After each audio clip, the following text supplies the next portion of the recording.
Hello, everyone, and welcome to another episode of Tell Your Story. I'm your host, Todd Nesloni, and each week I look to bring you a different guest who has encouraged, inspired, or challenged me in one way or another, and bring them on to share some of their story in hopes that it inspires you to share some of yours. I'm thrilled this week to have a former teacher of mine, Jaci Kienitz, on with me. Jaci, thank you so much for being here. Tell everybody who you are. Yay! I'm super excited to be here. I am currently a stay-home mom to a beautiful 7-month-old daughter. I was previously a teacher for 3 years. I've taught kindergarten and first grade. I've taught in Texas and Virginia. I got back to Texas right before COVID, so lucky me. And I'm also a baker. I do specialty cakes and cupcakes and even fancy stuff. I went to culinary school, pastry arts, so I do have some fun in the kitchen. Well, I have so many good questions for you today. I can't wait to have this conversation. So the first thing I got to ask, though, is the same way I start each of these conversations. And that is, when we're kids, we have this dream of what we want to be when we grow up. So what you're doing now or what you have done recently, does it align at all with what you were dreaming up as a kid? I never knew exactly what I wanted to do. I was always the person who kind of hopped around, but I did always know who I wanted to be, if that makes sense. I always wanted to be somebody who helped others and did a lot of selfless things as much as I could. Yeah. I just remember being 5 years old and we went to this gas station up the road all of the time, and I tried to save the gas station. it was going out of business because it didn't make enough money, as explained to me by my mom. And so I went through all the washing machines and the couch cushions, trying to collect all of this money that I could, probably 15 pennies. And next time we went, we threw it up on the countertop, and I was like, you don't have to close. I've saved you. Of course I didn't save the gas station, but I really thought I did something. And at that moment, I was like, I want to be somebody who helps others. And thinking about being a teacher and a stay-home mom, that's somebody who helps others and does a lot of selfless stuff. As a teacher, you put your students first, and then as a stay-home mom, it's all about your child's needs over anything else. So in a sense, I do think that I've landed where I thought it would be. Not exactly where, but at least who I thought I would be. No, that makes perfect sense. And I've got some questions about the baking, but I want to dive a little bit into the teaching for a little bit with you as well, because I was so lucky to have you as a teacher at my school, and you brought so much creativity, but also so much life. And so the first thing I'd love to know is, you taught for 2 years at Webb. And so I'd love to know kind of when you taught those first 2 years of teaching, what do you feel like you really learned about yourself during that time? Oh my goodness. I learned so much from the entire Webb family. That's what everybody is there, is just family. And so I learned a lot about things that I could do that I didn't think that I was capable of, but I had a great admin team, and then I had the greatest friends, all of the first grade teachers when I was in kindergarten, and I had a couple best friends in the kindergarten teaching team, that even on days when I felt there were things that I just couldn't do, days I thought, this probably isn't for me, they believed in me and shaped me into being someone who's confident and knows that I'm capable of doing a lot harder things. But also I fell in love with the students, and so I actually learned a lot from the students too.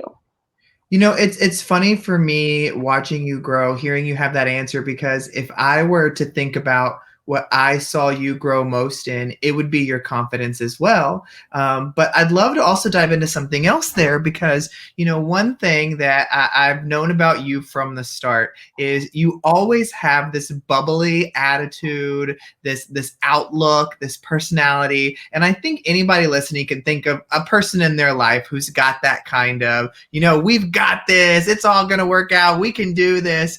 But I know that even in the midst of that optimism, there still are those moments of, am I meant for this? Am I good enough for this? What am I doing? So I'd love to know, how do you kind of balance being that optimist, but also not letting it hurt you where you couldn't address when you were struggling?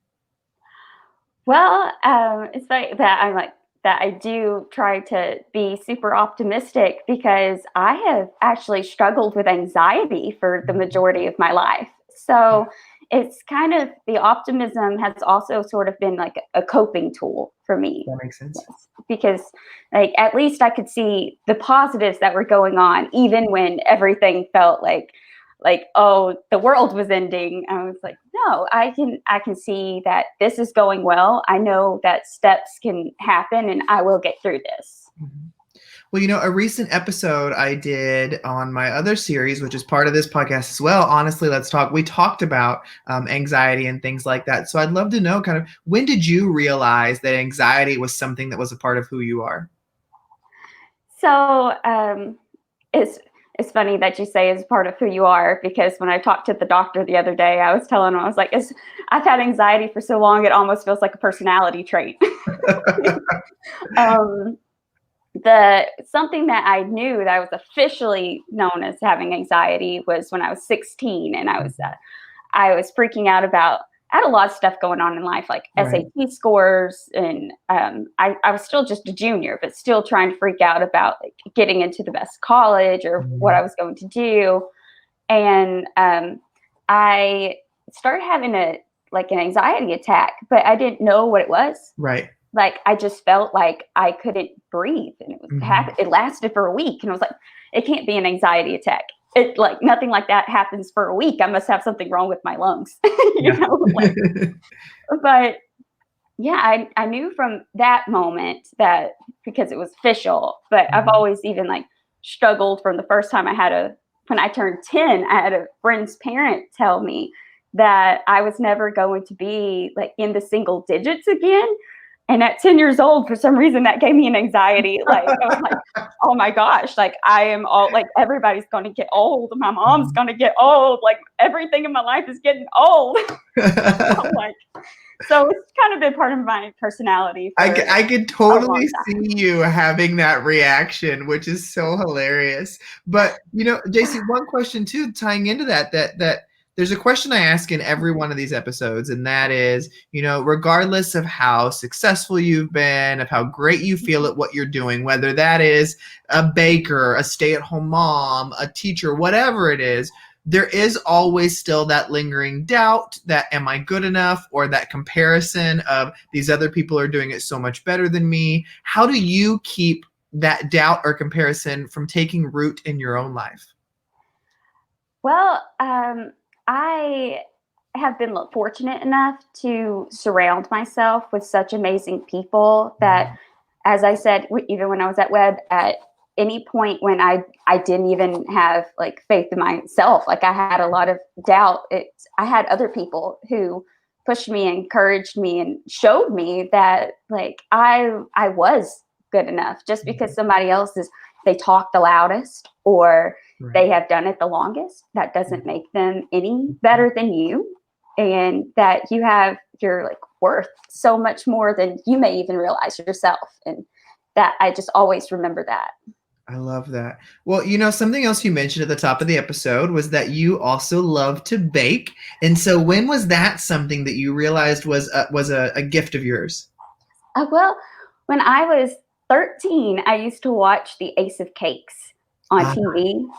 And so every year on my birthday since then, my mom would ask me what I wanted. And I told her I wanted to make my own birthday cake.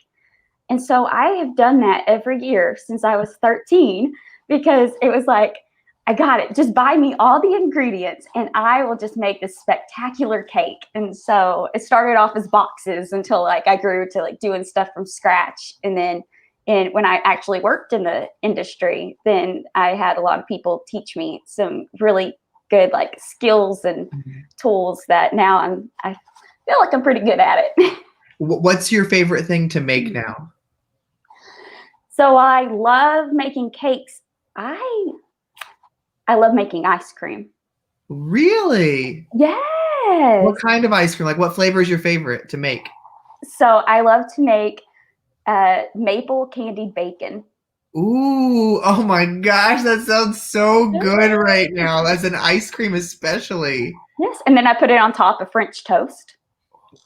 Okay, you are killing me. I'm so glad though that I just ate dinner because I was if I had not, I would be like, oh my gosh, I need this right now. Well, so what's one of the most difficult things that you've baked or cooked?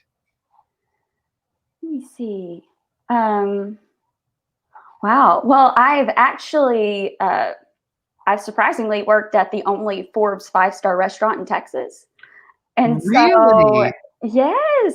And you'll never believe where it is. Where? It's out there like outside of Brenham, like in Washington. Oh my goodness. On this like ranch in the middle of nowhere. Like it's not Uh-huh. Houston, it's not in Austin, it's just randomly out there like Brenham. And Uh-huh. so they challenged me all of the time. And one of the hardest ones I gotta say that I did was this 7-layer like mousse cake thing. And I don't know, I seized up all the ganache and it just was not going well. And I just don't touch that anymore. So does your husband love sweets? No, he doesn't really, unless I'm eating it. Then he Yeah. wants to eat like exactly what I have. But he started like he likes more sweets that since he's been like with me and stuff. Uh-huh. But I definitely share with all of my friends. Just last week I accidentally made 5 dozen cupcakes instead of 2. Oh my goodness. So I definitely dropped those off with a few friends, and Right. so they enjoy it. Well, on top of all of this, you're also a mom, and you made the decision recently to stay at home with your kid. And so I'd love to know, you're still a fairly new mom, not even a year old. And so what have you really enjoyed the most or learned that you didn't expect to learn since becoming a mother? I have the most perfect child. I Oh, say that now. yeah, yeah. But oh my goodness, she smiles all the time. It's like she doesn't do anything other than smile and laugh, and she loves her dog. And every day I just watch her like just grow more and learn. She's so smart, but seriously, the part where she's just the happiest baby ever. Like she can be straight, like she's screaming, but then she stops and she laughs and she goes back to screaming. And I'm like, I don't know what's going on. Do you feel bad that you feel bad? I don't know what's happening, but like, oh, she's the sweetest. And